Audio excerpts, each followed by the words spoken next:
உலக அளவிலான முதலீட்டாளர்களாக இருந்தாலும், இந்தியாவோட முன்னணி தொழில் நிறுவனங்களாக இருந்தாலும் அவங்கள நான் சந்திச்சா எங்க தென் மாவட்டங்கள்ல தொழில் தொடங்க வாங்கினது அப்படிதான் நான் கேட்பேன்.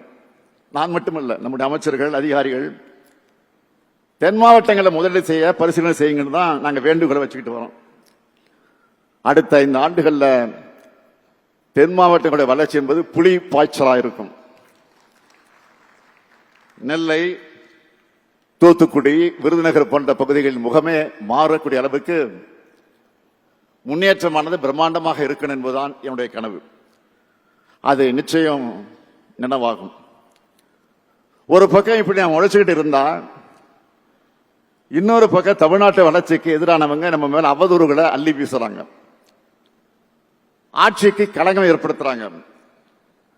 அவங்களுக்கு பதிலுக்கு பதில் பேசி நேரத்தை நான் வீணடிக்க விரும்பல. நம்முடைய நேரத்தை ஆக்கப்பூர்வமான பணிகளுக்கு செலவிடணும், அப்படிதான் நான் நினைக்கிறேன். விஷக்கிருமியோட அக்கப்போர் ஊற்றல்கள் எல்லாம் காலப்போக்கில் காணாமல் போயிடும். இப்படி எத்தனையோ பேரை நாம இந்த அரை நூற்றாண்டுக்கு மேலான வகையில என்னுடைய வாழ்க்கையில பார்த்துட்டு தான் இருக்கேன்.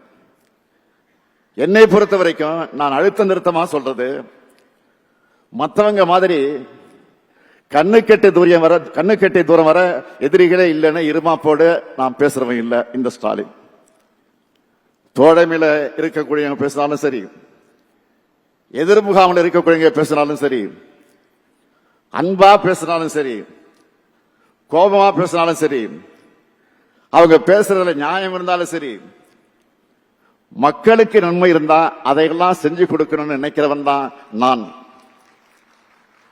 நமக்கு எதிராக பேசிட்டாங்கன்னு காழ்ப்புணர்வோடு நடந்துக்கிறவன் இல்லை நான். எனக்கு தமிழ்நாடும் தமிழ்நாட்டு மக்களும் வளரணும், அவ்வளவுதான்.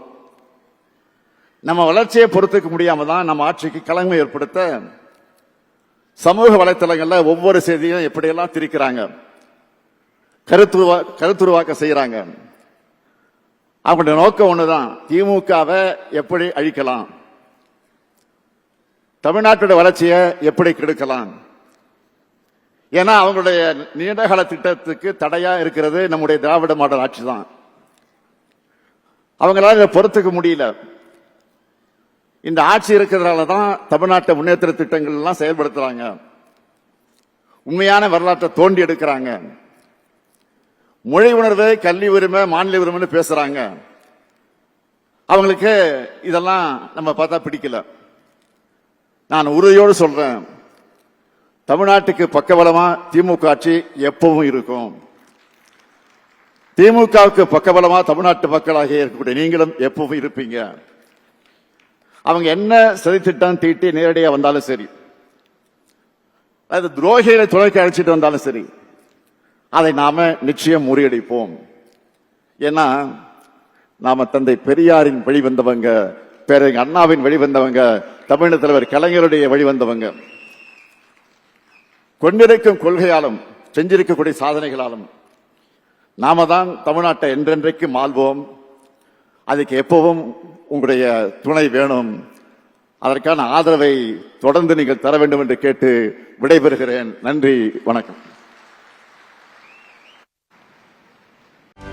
செய்திகளை உடனுக்குடனும் துல்லியமாகவும் தெரிந்து கொள்ள சப்ஸ்கிரைப் பண்ணுங்க.